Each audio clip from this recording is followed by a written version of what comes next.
há pouco, o homem de bem, Kardec propõe exatamente este roteiro que poderá nos facultar os mecanismos através dos quais nós encontraremos a possibilidade de nos tornarmos melhores pessoas e, por conseguinte, melhorar todo o nosso planeta. Eu sempre gosto de repetir isso quando falo aqui, de que a Terra não é um mundo perfeito, não é um mundo feliz, não é um mundo maravilhoso, porque, infelizmente, as pessoas que habitam na Terra não são pessoas maravilhosas, não são pessoas perfeitas. Então, não podemos exigir do nosso planetinha querido uma atitude coletiva que nós ainda não trazemos individualmente. E, para que nós possamos contribuir para que o coletivo seja melhor, para que haja menos violência, menos preconceito, menos problemas em geral, é importante que nós busquemos, de alguma sorte, a melhora interior de cada um de nós. E o que seria isso? Que proposta é essa de melhora? É Morlot que nos socorre novamente, dizendo que as qualidades da pessoa virtuosa são a bondade, a caridade, o labor, a sobriedade, a modéstia. Então são pequenas qualidades ou grandes qualidades que nós devemos buscar incansavelmente a fim de que nós possamos encontrar este equilíbrio. Se nós observarmos a Terra, por óbvio que existem muitas pessoas que trazem estas características morais dentro de si. São boas, são caridosas, são modestas, são laboriosas, são sóbrias, são moderadas. Mas por que então que o mundo ainda não melhora, não obstante ou apesar de existirem pessoas que trazem essas características? E é o espírito do cardeal que vai dizer que apesar de nós termos algumas pinceladas de características positivas, infelizmente, a maior parte de nós, a grande maioria da humanidade, ainda traz pequenas enfermidades morais que, de certa forma, prejudicam a virtude como um todo que deveria fazer parte de todos nós. Há uma proposta espírita que diz que nós devemos nos melhorar e que existem espíritas que são bons, que são virtuosos. E a proposta que está nesse capítulo é de que nós reconhecemos aquela pessoa que verdadeiramente é espírita, que verdadeiramente é cristão, quando esta pessoa se esforça para domar, para lutar, para vencer as suas tendências negativas, as suas más inclinações. Então não há ninguém de nós que já se encontre no ápice da perfeição. Mas nós temos que ter essa consciência que é preciso a todo instante buscar esta luta contra os nossos defeitos, contra as nossas deficiências morais. Então, o verdadeiro espírita é reconhecido pela transformação que faz em si próprio,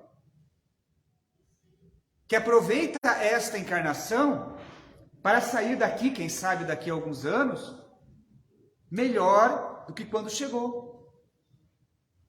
Nós não estamos aqui na Terra simplesmente numa brincadeira, numa aventura. Nós temos um motivo para aqui estarmos. E esse motivo, por óbvio, é o nosso aperfeiçoamento.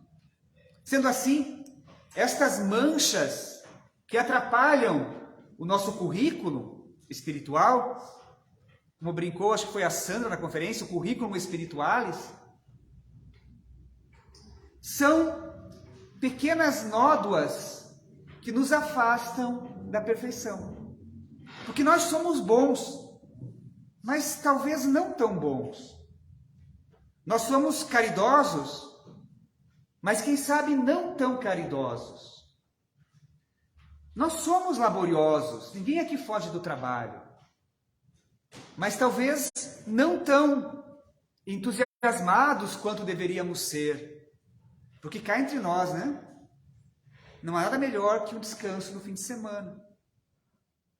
Então, dentro destas virtudes que nós trazemos, existem pequenas coisas que ainda as maculam, fazendo com que ainda nós não possamos nos considerar virtuosos, tal qual a proposta da página do Evangelho desta noite.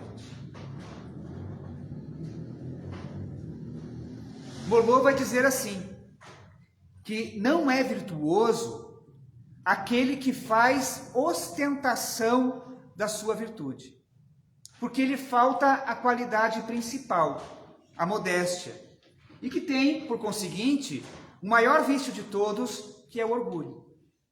Então, na proposta espírita, nesta busca pelas virtudes que, de certa forma, nos farão pessoas melhores, nós não podemos esquecer da humildade. Porque está em voga uma prática muito interessante, né? A gente faz a nossa ajuda ao próximo, mas com o celular em mãos, para postar nas redes sociais. Para demonstrar o quanto somos bons, para demonstrar o quanto somos caridosos, ou, de certa forma, alardeamos as nossas conquistas, as nossas realizações no bem, a fim de que nós alcancemos a validação, alcancemos o aplauso das outras pessoas. Mas Morlot vai dizer que a caridade, a virtude, ela é humilde, ela é modesta, ela não se mostra às pessoas. Ele vai dizer que a virtude digna efetivamente desse nome é aquela que não gosta de aparecer, não gosta de fazer alarde. As pessoas adivinham-na. Ela, porém, se oculta na obscuridade e foge à admiração das massas. Nós vamos ver na história da humanidade que normalmente essas grandes figuras, esses grandes mártires da caridade, nem percebiam que eram caridosos. Realizavam o bem pelo bem realizado e sem procurar promoção própria alguma. Nós vemos, por exemplo, Divaldo Pereira Franco, um espírito que dedicou a vida a ajudar o próximo e que recebeu inúmeras homenagens. Não se furtando a elas, sempre as dedica à doutrina espírita, ao movimento espírita, não, pelo menos simbolicamente, trazendo nenhuma delas para si próprio. Pegamos Chico Xavier, que durante toda a sua vida desempenhou trabalhos de caridade incalculáveis, sem ostentação. Bezerra de Menezes, o médico dos pobres, que certa feita doa o seu anel de formatura de ouro, porque era o único recurso amoedado que ele ainda dispunha, a fim de saciar a fome de um lar que estava sem condições. E ninguém ficou sabendo disso. Então a caridade, a virtude, ela é modesta, ela acontece de forma obscura. Nós vamos lembrar de uma história que um escritor que talvez os mais antigos conheçam, chamado Malbataan, conta. E ele diz que numa aldeia da Suíça, ela havia sido destruída pelo fogo. E em poucas horas,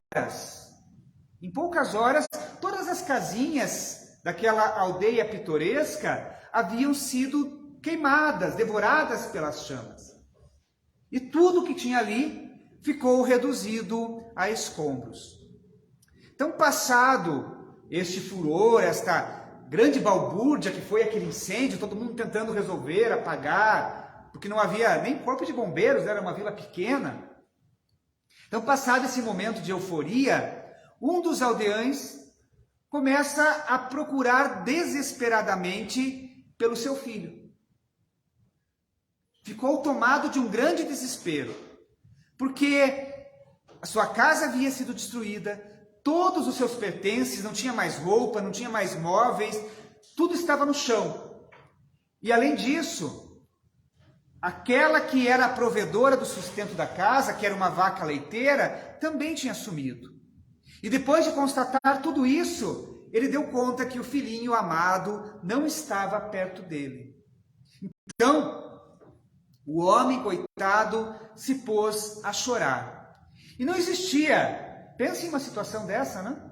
Não existia nenhuma palavra de consolo que a vizinhança pudesse trazer ao pobre coitado que acalmasse o seu coração sofrido e doído. E ele, desesperado, chorando, sentou ali na frente da sua antiga casa, por sobre as cinzas, e passou a esperar a noite que corria célere naquele acontecimento. No entanto, passou a noite, e quando a madrugada, com seus primeiros raios de sol, surge fagueira, o pobre coitado que não havia pregado o olho, mas estava com os olhos vermelhos de tanto prantear a perda do filho amado, olha lá distante e acompanhando o sol que vinha puxado pelos cavalos de fogo, na linguagem simbólica, ele observa um pequeno vulto que se aproximava. E junto àquele vulto, obnubilado pelos raios solares, ele divisa um animal. E aquele vulto se aproxima, se aproxima, se aproxima, e ele, lá pelas tantas, descobre naquela figura enigmática o próprio filho, o filho querido. Então nós podemos imaginar a alegria daquele pai desesperado que vê o filho se achegar após ele ter pensado que havia perdido tudo que era material e o seu mais querido amor aqui na terra. E ele sai correndo, abraça o filho entre lágrimas, em pura externalização de alegria. Meu filho, como que você conseguiu escapar do incêndio? Pergunta o pai, que estava extasiado. Foi muito simples, disse a criança, na ingenuidade de toda criança. Quando eu vi o fogo, eu tratei de reunir as vacas e as levei para o campo bem distante, a fim de que nada sofressem. E o pai olha para o filho, orgulhoso, e diz assim: ah, meu filho, você é um herói. E o filho faz um senho de quem não estava concordando com a afirmativa do pai e diz assim: mas é claro que eu não sou um herói. Herói é aquele que pratica um ato de grande valor. Eu levei as vacas para o campo, porque eu vi que elas estavam em perigo. Sabia que era a única coisa acertada a fazer. Então, na nossa vida, quando nós falamos de virtude, de prática do bem, de caridade, é preciso ter esta consciência de que é o mínimo que nós podemos fazer para que a nossa vida, a vida daqueles que nos rodeiam, toda a vida aqui da terra possa ser melhor. Que nós possamos estar num ambiente mais tranquilo, num ambiente de paz.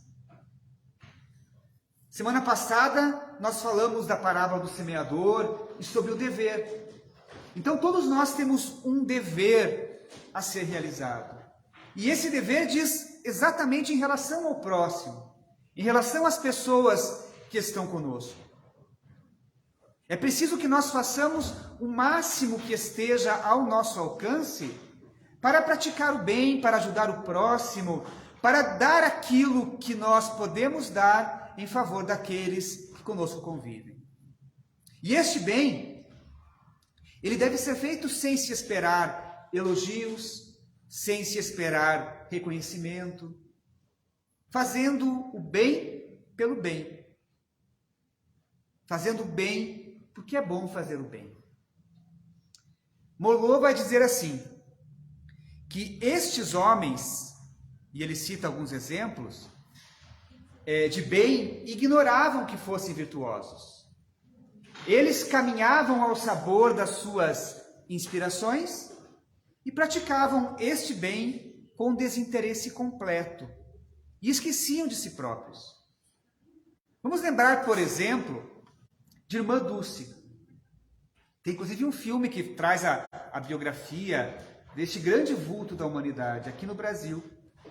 E nós observamos que nas peripécias desta vida dedicada ao bem, ela fazia de forma a esquecer de si própria. Ela realizava o bem e, não obstante as dores que se apresentavam aqui e acolá. Nós pegamos Chico Xavier, que passou toda a existência com a dificuldade nos olhos, né, que lhe castigava sobremaneira porque aquilo lhe incomodava, causava dor. E mesmo assim, não deixou de atender uma pessoa que ia, quiçá, muitas vezes, até altas horas da madrugada. Vamos pegar, por exemplo, Madre Teresa, na Índia, atendendo aos doentes, aos desvalidos, aos miseráveis, sem pensar em si própria. É claro que nós ainda não estamos no patamar evolutivo dessas criaturas que já realizaram um progresso anterior muito grande.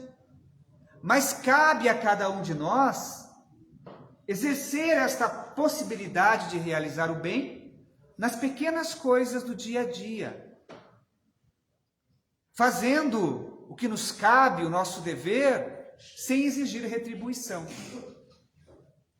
Porque nós, infelizmente, fazemos o bem sempre esperando alguma coisa em troca. E ai, se aquela pessoa que foi beneficiada com a nossa bondade não reconhecer que nós fizemos o melhor. A gente já fica gastado, já fica magoado. Ah, porque aquela pessoa é ingrata, porque aquela pessoa não reconhece o bem que eu faço. Quando, na verdade, todo o bem que nós realizamos deve ser realizado por desinteresse, por amor, por caridade. Morlot vai dizer assim também: afastem dos vossos corações tudo o que seja orgulho, vaidade, amor próprio, que sempre desadornam as mais belas qualidades. Afirmando que há uma mescla de virtudes e defeitos na nossa vida, mas é imperioso que nós possamos tirar do contato dessas virtudes esses defeitos que ainda os atrapalham. É como se nós simbolizássemos um lençol alvo, limpinho, que é a virtude que nós trazemos. Mas aqui e acolá, manchas que, de certa forma, não permitem que essas virtudes sejam realizadas de maneira integral. O Cardeal vai falar uma frase que eu acho que é bem interessante. Ele fala que mais vale pouca virtude com modéstia do que muita virtude com orgulho. E é exatamente essa proposta que nós fazemos aqui na Casa Espírita. Nós não precisamos, como citamos grandes nomes da caridade no mundo, sair, ajudando todas as pessoas, tentando salvar o mundo. Mas naquilo que nós realizamos de bom, nas pequenas coisas do dia a dia, é preciso que nós façamos da melhor maneira possível. Da melhor maneira possível. Envidando todos os esforços para que a nossa vida reflita um coração abnegado, um coração que busca fazer o bem. E quando nós pensamos nesta questão da virtude, é imperioso nós lembrarmos qual está sendo a nossa atitude quando se nos defrontam as grandes dificuldades da vida. Porque se no trato com os outros é preciso o desenvolvimento destas virtudes, da mesma forma naquilo que nós fazemos com as coisas que fazem parte da nossa vida, com os acontecimentos que permeiam a nossa existência, nós também busquemos enfrentá-los com esta virtude, com este pensamento do amor, com este pensamento da resignação. Tentando dar o melhor de nós em todos os acontecimentos da nossa existência. Ainda no Evangelho segundo o Espiritismo, mudando um pouquinho de assunto, a página seguinte, que também é ditada pelo mesmo Cardeal Morlot, ele vai falar sobre os superiores e os inferiores. Ainda tratando da questão do dever. Porque quando nós estamos inseridos num contexto, num ambiente, numa situação qualquer aqui na Terra, nós estamos submetidos a essas condições de superioridade ou de inferioridade. A questão da superioridade nas posições de mando, nas posições onde trazemos mais recursos, e as questões de inferioridade naquelas posições onde nós nos colocamos como servidores, como colaboradores, como auxiliares em determinadas tarefas. E Morlot vai começar esta página com um alerta para todos nós, dizendo que a autoridade, tanto quanto a riqueza, é uma delegação de que nós teremos que prestar contas, se nós dela estivermos investidos. Então, estar numa situação de autoridade é, na verdade, uma proposição divina, uma oportunidade divina para que nós possamos exercer esta colocação social que nos apresentará desafios muito grandes. Porque o líder, a pessoa que detém a autoridade, o governante, ele tem deveres para consigo próprio, mas com todos aqueles que estão sob o seu comando, sob a sua liderança. Então, infelizmente, nós observamos que a grande maioria das pessoas que recebem algum tipo de autoridade, de certa forma, se corrompem. Nós vemos pessoas que talvez tivessem, a priori, ideias fabulosas em favor do outro, principalmente nos aspectos políticos. E de repente, quando chegam a um cargo público, se corrompem e começam a praticar todo tipo de arbitrariedade. Essas pessoas que desta forma agem, que abusam da autoridade que se lhes é colocada em mãos, terão que responder da mesma forma. Então a autoridade, o poder, a riqueza é uma prova de grandes proporções para todos nós. E da mesma forma, a questão dos inferiores, aqui não de forma pejorativa, mas os inferiores numa escala social, numa escala hierárquica, também tem suas obrigações, também tem o seu dever. Se nós estamos inseridos numa sociedade onde existem governantes, nós devemos, de certa forma, colaborar para que esta sociedade seja o mais justo possível, cumprindo as leis, atendendo às necessidades da sociedade que nós vivemos. Se nós estamos sob o mando, sob o comando de outra pessoa que talvez seja nosso superior no trabalho profissional, é nosso dever também atender a essas diretrizes que naquele momento nós estamos vivendo.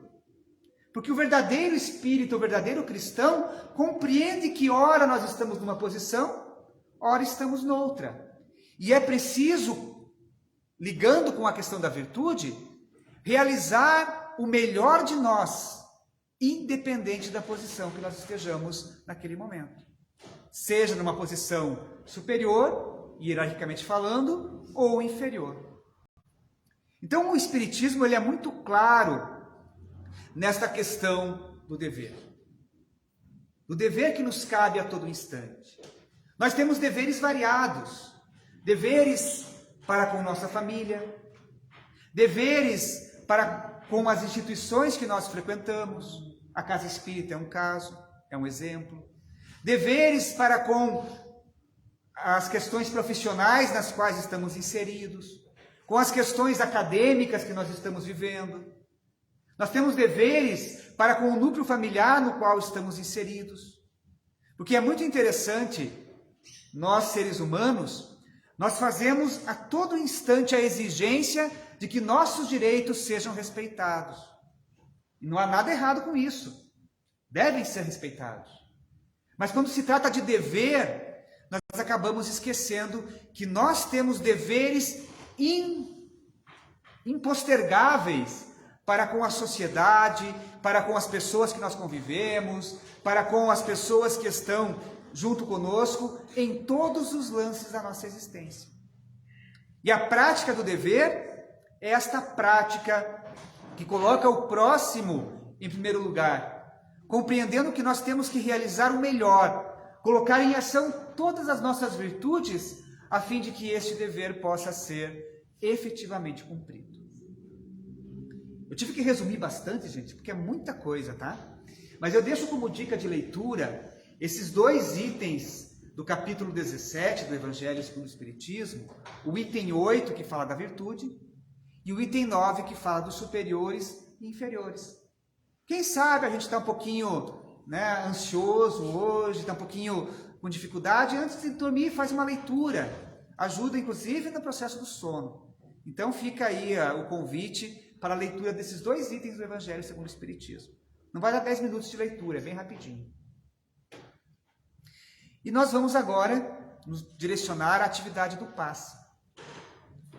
É importante que nós busquemos a sintonia com os bons espíritos, que já iniciou lá no começo da nossa atividade, quando nós entramos aqui na Casa Espírita, foi se fortalecendo através dos conceitos que a exposição doutrinária nos trouxe, e agora vai culminar para aqueles de nós que quisermos receber a imposição de mãos, quisermos receber o passe, vai culminar com esta doação fluídica.